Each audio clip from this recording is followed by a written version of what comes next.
Itu pelakunya lewat mana awalnya? Lewat itu Jendela. jendela kecil, Lalu kemana?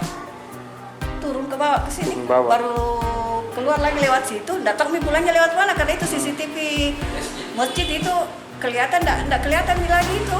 Nggak Itu tahu lewat mukanya mana. kita tahu kan? Saya Mukanya pelaku yang terekam. kurang Nggak tahu. kenal dia? Iya, saya kurang tahu. Ini peristiwa sudah yang keberapa kali? Pertama kalau yang begini maksudnya masuk ke rumah, kedua kali sama itu AP RT yang diambil.